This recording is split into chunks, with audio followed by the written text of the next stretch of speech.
सत्य वचन, अमर वचन, जीवित वचन, दिव्य वचन, सत्य वचन, अमर वचन, जीवित वचन।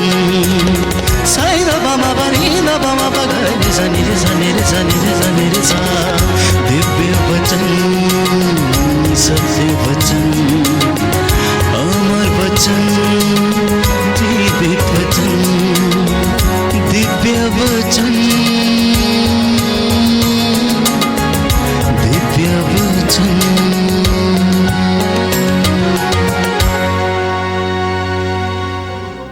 मार्कुस का सुसमाचार अध्याय 4। Gospel of saint Mark chapter 4। आज हम इस पर मनन चिंतन करेंगे कि तूफान में यीशु सोया हुआ क्यों था। चेले सोचने लगे यीशु को हमारी चिंता नहीं है, और वो चिल्लाने लगे, डरने लगे। प्यारे भाइयों और बहनों, पहले इस वचन को हम पढ़ेंगे, उसके बाद हम लोग इस पर मनन चिंतन करेंगे। प्रभु यीशु मसीह समुद्र में उठे उस तूफान को शांत कर दें। मार्कुस का सुसमाचार अध्याय 4 पद संख्या 35 और उससे आगे। उसी दिन संध्या हो जाने पर ईसा ने अपने शिष्यों से कहा, हम उस पार चलें। कहाँ चलें? उस पार चले, अर्थात समुद्र के दूसरी ओर, दूसरे छोर पर हम चले।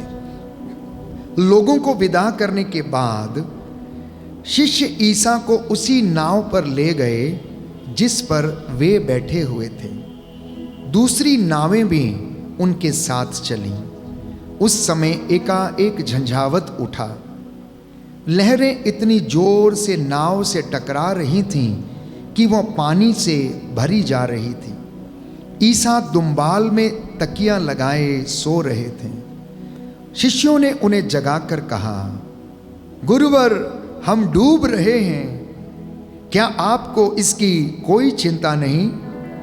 वे जाग गए और उन्होंने वायु को डांटा और समुद्र से कहा, शांत हो, थम जा। वायु थम गई और पूर्ण शांति छा गई। उन्होंने अपने शिष्यों से कहा, तुम लोग इस प्रकार क्यों डरते हो? क्या तुम्हें अब तक विश्वास नहीं है? उन पर भय छा गया और वे आपस में ये कहते रहे, आखिर यह कौन है? वायु और समुद्र भी इनकी आज्ञा मानते हैं। और वे आपस में कहने लगे, आखिर ये कौन है? वायु और समुद्र भी इनकी आज्ञा मानते हैं। Hallelujah, hallelujah. यीशु की स्तुति हो, यीशु को धन्यवाद, यीशु की आराधना हो, यीशु की महिमा हो, यीशु को धन्यवाद, हालेलुया, हालेलुया। हे प्रभु यीशु, मैं विश्वास करता हूँ आप मुझसे बातें कर रहे हैं। मैं विश्वास करता हूँ आप इस पवित्र रोटी के रूप में हमारे बीच में हाजिर हैं। अपने दास के माध्यम से हमसे बातें कीजिए। Hallelujah, hallelujah. हे प्रभु यीशु, मेरे हृदय, मेरे मन, मेरी आत्मा को और मेरी श्रवण शक्ति को पवित्र कीजिए। Hallelujah, hallelujah. तो जीवन में हर व्यक्ति तूफानों से होकर गुजरता है। किसी की जिंदगी में बड़ा तूफान है तो किसी की जिंदगी में छोटा है। परिवार में तूफान उठते हैं, पति पत्नी में झगड़ा हो जाता है और एक सेकंड के अंदर क्रोध और ईर्ष्या द्वेष के कारण, स्वार्थ के कारण परिवार टूट जाता है। बीमारी का तूफान आता है जिंदगी में। आर्थिक संकट जब गहराने लगता है तो ऐसा लगता है कि वो तूफान से कम नहीं है। जब आपकी सेवा का विरोध होने लगे तो आपको लगता है कि हमारी जिंदगी में इससे बड़ा तूफान हो नहीं सकता।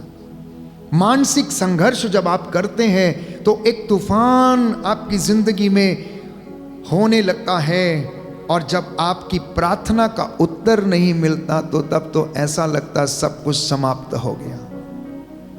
जब आप किसी को खो देते हैं, अपने प्रियजन को, तो ऐसा लगता है अब कुछ बचा ही नहीं है। लेकिन सबसे बड़ा प्रश्न ये नहीं कि तूफान आया क्यों, सबसे बड़ा प्रश्न तो ये है, जब मैं टूट रहा था तब यीशु चुप क्यों था? जब मैं तूफान से होकर गुजर रहा था तो ईश्वर चुप क्यों बैठा था? जब मुझे सताया जा रहा था तो यीशु चुप क्यों बैठा था? यूसुफ की जिंदगी में जब उस पर अत्याचार किया जा रहा था पोतीफर की पत्नी के द्वारा, तो वो ईश्वर चुप क्यों बैठा? यूसुफ के भाइयों ने उसको लोगों के हाथ में बेच दिया, उस पर अत्याचार हो रहा था, उस वक्त यीशु चुप क्यों बैठा? प्यारे भाइयों और बहनों, ये सवाल अक्सर हम भी सोचते हैं और शिष्य भी यही सवाल अपने मन में सोच कर बैठे थे कि हम नाव में हैं और यीशु तकिया लगाकर अच्छे से दुम्बाल में सो रहा है, उसको कोई चिंता नहीं। आपको भी लगता होगा कि मेरे परिवार में इतना कष्ट है, कोर्ट कचहरी के केस सॉल्व नहीं हो रहे, मेरी जिंदगी में इतनी उथल पुथल है, कोई रास्ता दिखाने वाला नहीं। इस वक्त ईश्वर कहाँ गया? नौजवान बेटे और बेटियां ये कहते हैं, where is God, who is God? मेरे जीवन में इतना कष्ट है, मेरे प्रश्नों का उत्तर नहीं मिलता, वो ईश्वर कहाँ है? वो ईश्वर कहाँ था जब मैंने अपने माता पिता को खो दिया, अपने प्रियजनों को खो दिया? ऐसे सवाल अनायास इंसान की जिंदगी में उठते हैं प्यारे भाई, और ये लाजमी है, ये स्वाभाविक है, क्योंकि इंसान अपनी सोच के अनुसार निर्णय करता, सोचता है। इसलिए पवित्र बाइबल कहती है, तेरी सोच मेरी सोच नहीं, तेरे रास्ते मेरे रास्ते नहीं। तो हमें ये स्वीकार करने की आवश्यकता है। शिष्यों को लगा यीशु को कोई फर्क नहीं पड़ रहा, पानी नाव में आ गया है, नाव डूबने लगी है, और उस वक्त परमेश्वर मौन है और वो चिल्ला रहे हैं कि प्रभु हम डूब रहे हैं, हमें बचाइए। लेकिन उसी नाव में सोता हुआ यीशु साबित कर रहा था कि जिस नाव में यीशु है वो नाव कभी डूब नहीं सकती। ये विश्वास हर एक प्रभु के दास को, अनुयायी को, विश्वासी को अपनी जिंदगी में ग्रहण करने की आवश्यकता है। हालेलुया, हालेलुया, यीशु की स्तुति हो, यीशु को धन्यवाद, यीशु की आराधना हो, यीशु की महिमा हो, यीशु को धन्यवाद। तो मैं डिक्लेयर करता हूं और अंगीकार करता हूं कि जिस नाव में प्रभु यीशु है वो नाव डूब नहीं सकती। जिस घर में परमेश्वर है, यीशु मसीह है, वो घर कभी डूब नहीं सकता। प्यारे भाइयों और बहनों, जो व्यक्ति यीशु मसीह में है, ईमानदार रहता है, प्यारे भाइयों और बहनों, परमेश्वर उसकी रक्षा करता है। बाइबल ये कहती है, जब परमेश्वर हमारे साथ है तो कौन हमारा विरोध कर सकता है? हर वो शस्त्र जो तेरे खिलाफ गढ़ा गया है, अब वो सफल नहीं होगा, तू उसका खंडन करेगी। बोलो आमीन, हालेलुया, यीशु की स्तुति हो, यीशु को धन्यवाद, यीशु की आराधना हो, यीशु की महिमा हो, यीशु को धन्यवाद। अब यीशु मसीह प्यारे भाइयों और बहनों तकिया लगाकर सो रहे थे, क्योंकि उन्हें पता था कि अंत क्या है। अंत ये था कि हमें उस पार जाना है और हम पहुंचेंगे। उन्होंने ये नहीं सोचा शायद हम पहुंचें या ना पहुंचें। उन्होंने ये भी नहीं देखा कि मौसम खराब है या तूफान उठ रहा। कोई डाउट, कोई शक उनकी जिंदगी में नहीं था। इसलिए वो बेफिक्र थे और उन्होंने कहा अपने चेलों से, आओ हम उस पार चलें। तूफान रास्ते में आया, मंजिल के बाद नहीं आया। याद रखना प्यारे भाई और बहनों, मंजिल पे पहुंचने के बाद तूफान नहीं आया, रास्ते में आया। अर्थात शैतान ने रास्ता रोकने की कोशिश की, लेकिन वो सफल नहीं हो पाया। मंजिल में पहुंचने के बाद ये तूफान आता तो समझ सकते थे प्यारे भाइयों और बहनों कि कुछ अनहोनी है, लेकिन ये तूफान रास्ते में आया तो याद रखना, शैतान आपकी मंजिल पर पहुंचने के लिए आपको रोकने की कोशिश करेगा। याद करिए यीशु मसीह के साथ क्या हुआ। यीशु मसीह जब 40 दिन 40 रात उपवास करके अपनी मिनिस्ट्री को शुरू करने वाले थे, प्यारे भाइयों और बहनों, शैतान ने जाकर रास्ता रोकने की कोशिश की और उन्हें प्रलोभन देने की कोशिश की। उन्हें प्रलोभन दिया, बोला इन पत्थरों से कहे कि रोटियां बन जाएं और तू खा और अपनी भूख मिटा, क्योंकि 40 दिन 40 रात से तू भूखा है, तुझे भूख लगी होगी। यीशु ने उसे जवाब दिया, संहिता से जवाब दिया प्यारे भाइयों और बहनों, और वो जवाब था कि मनुष्य रोटी से नहीं जीता बल्कि ईश्वर के मुख से निकले हुए हर एक शब्द से जीता है। ये वचन आप विधि विवरण ग्रंथ में अध्याय 8 में हम पढ़ सकते हैं प्यारे भाइयों और बहनों, कि मनुष्य रोटी से नहीं जीता बल्कि ईश्वर के मुख से निकले हुए हर एक शब्द से जीता है। तो तूफान इस बात का प्रमाण है कि आप गलत दिशा में नहीं हैं बल्कि सही दिशा में जा रहे हैं, लेकिन शैतान आपको रोकने की भरपूर कोशिश करता है। तो यशायाह नबी के ग्रंथ अध्याय 43 पद संख्या 2 में हम पढ़ते हैं, अगर तुम समुद्र पार करोगे जलधाराएं तुम्हें बहाकर नहीं ले जाएंगी, आग पार करोगे ज्वालाएं तुम्हें भस्म नहीं करेंगी। प्रभु यीशु इस वचन को पूरा करना चाहता था समुद्र में, और चेलों का वो डर समाप्त करना चाहता था, उन्हें याद दिलाना चाहता था कि वो वचन जो यशायाह नबी के ग्रंथ अध्याय 43 पद संख्या 2 में परमेश्वर ने कहा अपने दास यशायाह के माध्यम से भविष्यवाणी की, आज वो पूरा हो गया है। क्योंकि यीशु मसीह संहिता को समाप्त करने नहीं बल्कि उसमें लिखे हुए एक एक वचन को पूरा करने के लिए आया था। तो यशायाह नबी का ये वचन समुद्र में उठे हुए तूफान और यीशु मसीह की जिंदगी में ये वचन पूरा होता है। बोलो आमीन, हालेलुया। यीशु की स्तुति हो, यीशु को धन्यवाद, यीशु की आराधना हो, यीशु की महिमा हो, यीशु को धन्यवाद। तो प्रभु यीशु ने यह प्रमाणित किया, यह साबित किया, तूफान उठेगा जलधाराएं तुझे बहाकर नहीं लेकर जाएंगे, क्योंकि वो परमेश्वर तेरी सुध लेता है और वो तेरे साथ है। Hallelujah, hallelujah, hallelujah. तो यीशु सो रहे थे क्योंकि विश्वास जो था वो भय से बड़ा है। यीशु सो रहे थे क्यों?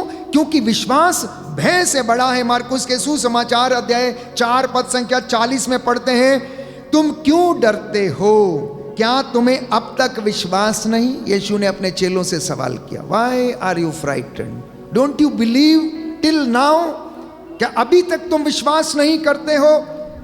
वो तूफान देख रहे थे, लेकिन यीशु मसीह पिता का वचन देख रहा था जिसे उसे पूरा करना था, और वो वचन संहिता का यशायाह नबी का ग्रंथ मैंने आपके लिए पढ़ा अध्याय 43 पद संख्या 3, और उससे आगे यीशु के मन में, उसके जहन में वो वचन था कि पिता के इस वचन को पूरा करना है।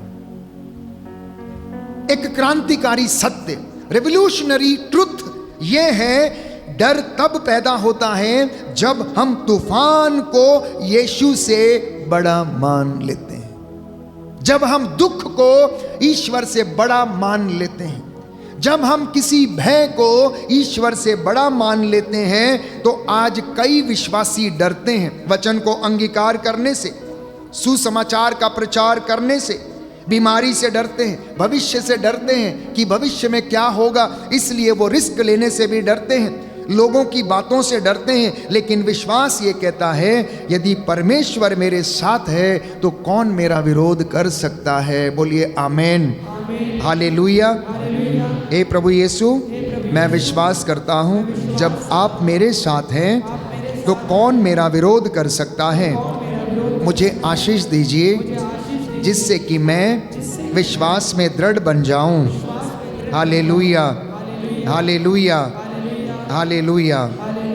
तो प्रियजनों, कभी कभी परमेश्वर की चुप्पी हमारी परीक्षा लेती है।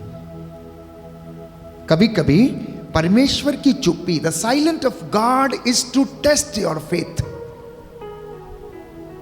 परमेश्वर का चुप रहना मेरे और आपकी परीक्षा लेना है, और वो जानना चाहता है। मैं आपके लिए वचन बार बार पढ़ता हूं, एक बार आज फिर पढ़ते हैं। 40 साल तक परमेश्वर ने इजराइलियों की परीक्षा ली। क्या करने के लिए?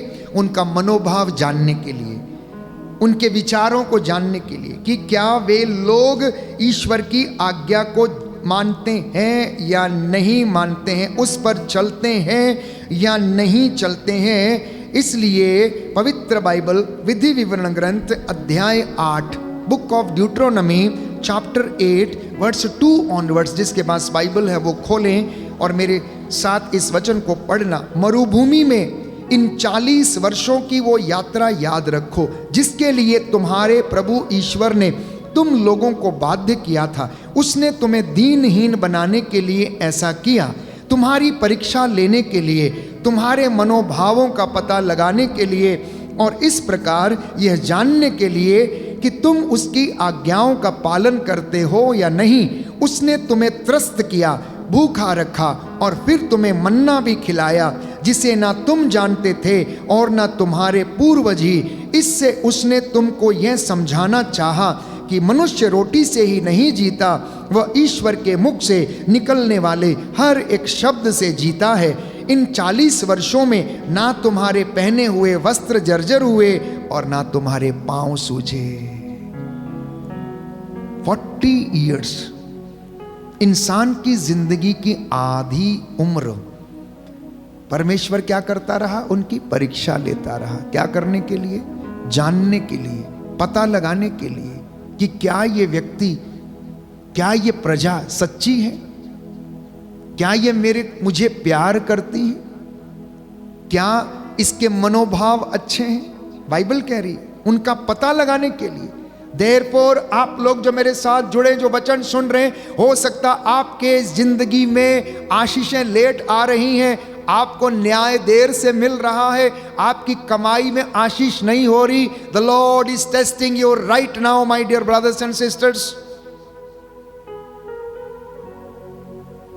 आपके एक एक चीज की वो परीक्षा लेता रहता है। तो कभी कभी प्रभु का चुप रहना वो मेरी और आपकी परीक्षा, विश्वास में खरे उतरने की परीक्षा है। याद रखिए, भजन संहिता 46 पद संख्या 10 में हम पढ़ते हैं, चुप हो और जान लो कि मैं ही परमेश्वर हूं। कई बार परमेश्वर परिस्थिति तुरंत नहीं बदलता है, क्योंकि वह पहले हमें बदलना चाहता है। Listen very carefully, the Lord does not change the situation, rather he changes first the human being, the human person. वो क्यों इंसान को बदलता नहीं है जानते हैं? क्योंकि बाइबल कहती है मनुष्य का हृदय सबसे ज्यादा अविश्वसनीय और कपटी है। प्रभु जानता है कि परिस्थिति को बदलने से कुछ नहीं होगा, सबसे पहले इस इंसान को बदलना पड़ेगा। क्यों? क्योंकि इसका हृदय बड़ा कपटी है। इसके हृदय की था कौन ले सकता है? कोई नहीं, केवल परमेश्वर उसके हृदय की था लेता है और उस चीज को जानता है। इसलिए परमेश्वर सबसे पहले इंसान को बदलता, परिस्थिति को नहीं बदला। पौलुस की जिंदगी में उसने उसकी परिस्थिति नहीं बदली, उसने इंसान को ही सबसे पहले बदला, पौलुस को ही बदला। अंधा बना दिया, अंधा बना दिया, ले बेटा चल 3 दिन अंधकार में रह। नबी योनस को 3 दिन मच्छ के पेट में रखा। प्यारे भाइयों और बहनों, उसको बदलने के लिए प्रभु ने वो परिस्थिति क्रिएट करी और उसके अंदर उसको रखा, क्योंकि परमेश्वर परिस्थिति नहीं बदलता। आपकी परिस्थिति बदल जाएगी, आप तो उड़ते उड़ते फिरेंगे। जानते हैं, किसी का बहुत बड़ा केस अगर सॉल्व हो जाए, उसके बाद वो प्रभु को भूल जाएगा, आएगा ही नहीं, माथा भी नहीं टेकेगा, प्रार्थना भी नहीं करेगा, शायद शाम को धन्यवाद भी ना दे। क्योंकि ऐसा हुआ बाइबल में। प्रभु यीशु रास्ते से जा रहे थे, 10 कोढ़ी आए, यीशु को तरस हो आया और उसने कहा कि जाओ और अपने आप को याजकों को दिखाओ। उन्होंने जाकर दिखाया, रास्ते में चंगे हो गए। उनमें से केवल 1 लौटा, बाकी के 9 हंसते खेलते हुए पता नहीं कहाँ गायब चले गए। पता ही नहीं तू कौन और मैं कौन, दोबारा लौटे ही नहीं, कभी आए ही नहीं। प्यारे भाइयों और बहनों, कभी कभी परमेश्वर हमारी परिस्थिति तुरंत नहीं बदलता, समय लेता हमारी परिस्थिति बदलने को। सबसे पहले वो इंसान को बदलना चाहता है, क्योंकि इंसान बदलेगा तो परिस्थिति अवश्य बदल जाएगी। पवित्र बाइबल हमें बताती है, अय्यूब के ग्रंथ अध्याय 23 पद संख्या 10 में, वह मेरे मार्गों को जानता है। इस वचन को हम पढ़ेंगे। हालेलुया, यीशु की स्तुति हो, यीशु को धन्यवाद, यीशु की आराधना हो, यीशु की महिमा हो, यीशु को धन्यवाद। Hallelujah, hallelujah, hallelujah, hallelujah. फिर भी वह मेरा आचरण जानता है, मैं उसकी परीक्षा में स्वर्ण की तरह शुद्ध ठहरूंगा। मैं उसके पद चिन्हों पर चलता रहा, मेरे पैर उसके मार्ग से नहीं भटके। मैं उसकी आज्ञाओं के पालन से विचलित नहीं हुआ। मैंने उसके वचनों को अपने हृदय में संचित रखा, किंतु वह प्रभु है, उसका विरोध कौन करेगा। वह जो चाहता है वही करता रहेगा। वह अपने मन की अन्य योजनाओं की तरह मेरे विषय में भी अपनी योजना पूरी करेगा। अय्यूब नबी कहता है प्यारे भाइयों और बहनों कि वो तो मेरे मार्गों को जानता है, मेरे रास्तों को जानता है। अय्यूब ने सब कुछ खो दिया, अय्यूब का सब कुछ प्यारे भाइयों और बहनों बर्बाद हो गया, लेकिन परमेश्वर चुप रहा, परमेश्वर चुप रहा। और अय्यूब भी उसको हंसी खुशी सहन करता रहा। और उसके बाद वो इन वचनों को कहता, लिखा है, मैं उसके सामने आतंक से कांपता हूं। मैं जितना अधिक सोचता हूं उतना अधिक भयभीत हो जाता हूं। ईश्वर ने मेरा साहस छीन लिया, सर्वशक्तिमान ने मुझे आतंकित कर दिया। फिर भी अंधकार ने मुझे नहीं डराया, बल्कि मैं अज्ञात भविष्य से घबराता हूं। और परमेश्वर चुप बैठा था। शैतान अय्यूब की परीक्षा ले रहा था। उसके ऊंट, घोड़े, गधे, उसके चौपाए, उसकी सेना, सब कुछ लुट गया, सब कुछ बर्बाद हो गया, लेकिन परमेश्वर चुप बैठा हुआ था। तो प्यारे भाइयों और बहनों, परमेश्वर की चुप्पी उसकी गैर हाजिरी नहीं होती, याद रखिए।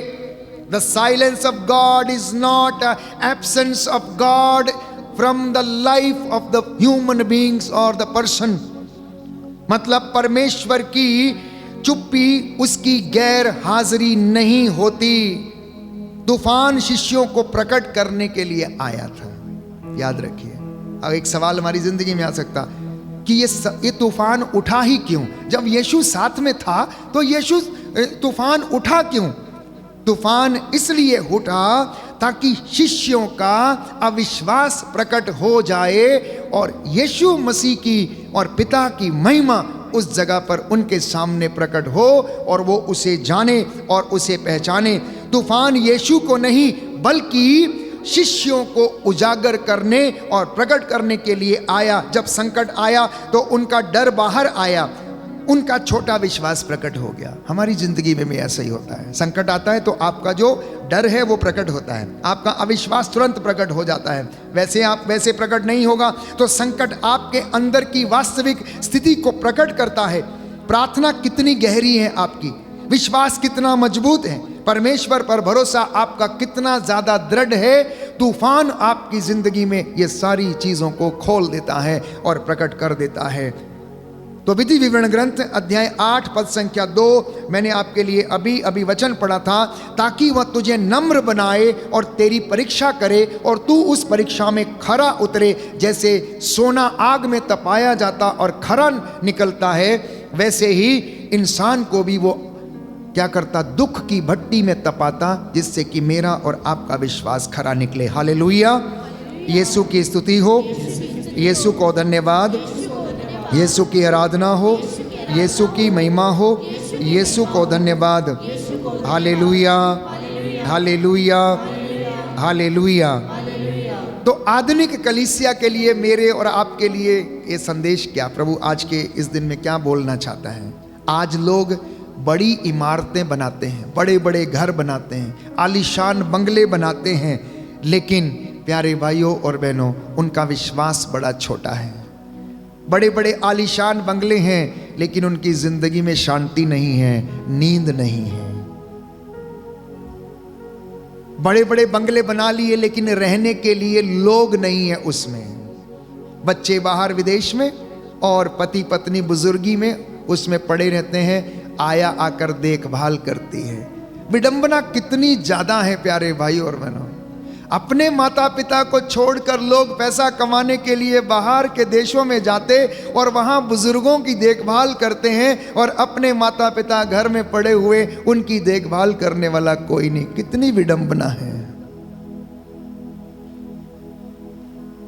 इतना ही नहीं, सोशल मीडिया पर मजबूत दिखते हैं, इतने फॉलोअर्स हैं, इतने फ्रेंड्स हैं, फेसबुक पर इतने फ्रेंड्स हैं, लाइन लगी हुई है, लेकिन वास्तविकता में रिश्ते बहुत कमजोर हैं। वास्तविकता में अकेलापन है, वास्तविकता में वो डिप्रेशन से जूझ रहे हैं। सोशल मीडिया पर बहुत मजबूत हैं लेकिन वास्तविकता में बहुत ज़्यादा कमज़ोर हैं, रिश्तों में बहुत ज़्यादा कमज़ोर हैं। इतना ही नहीं, हर चीज़ में अव्वल हैं लेकिन आध्यात्मिकता में, प्रार्थना में और धार्मिकता में कमज़ोर हैं। तो परमेश्वर पूछ रहा है, क्या तुम मुझे तभी मानोगे जब सब कुछ अच्छा होगा तुम्हारे साथ?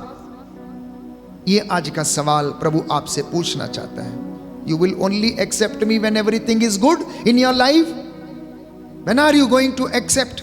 जो मैं कहता हूं, जो मैं तुमसे बातचीत करता हूं, कब तुम उसे स्वीकार करोगे? तो तूफान ने यीशु की महिमा को प्रकट किया। मार्कुस के सुसमाचार अध्याय 4 पद संख्या 39 में आपकी जिंदगी में भी अगर ऐसा कुछ होता है तो प्यारे भाइयों और बहनों, आप देखना कि परमेश्वर अपने आप को साबित करना चाहता है, प्रमाणित करना चाहता है कि देखो मैं हूं आदि अंत, अल्फा ओमेगा, प्रथम और अंतिम, सदा एक रूप बना रहने वाला। आओ मेरे पास, परख कर देख लो कि मैं अभी भी जीवित हूं। नदियां, पेड़ पौधे, पर्वत, ऋतुएं सब कुछ मेरा कहना मानती हैं। मैंने इन्हें बनाया है, शब्द मात्र से उन्हें बनाया है।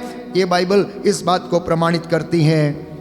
तो तूफान ने यीशु की महिमा को प्रकट किया। उन्होंने समुद्र को डांटा और बाइबल कहती है हवा को डांटा। शिष्य लोग घबराने लगे, डरने लगे कि ये व्यक्ति आखिर है कौन जिसकी आज्ञा ये समुद्र और हवा भी इसकी आज्ञा मानते हैं। तो प्यारे भाइयों और बहनों, शिष्य तूफान में प्रवेश करने से पहले यीशु को केवल शिक्षक मानते थे। दे considered him only a teacher, they did not consider him the son of God, कि उसके अधिकार में सब कुछ है।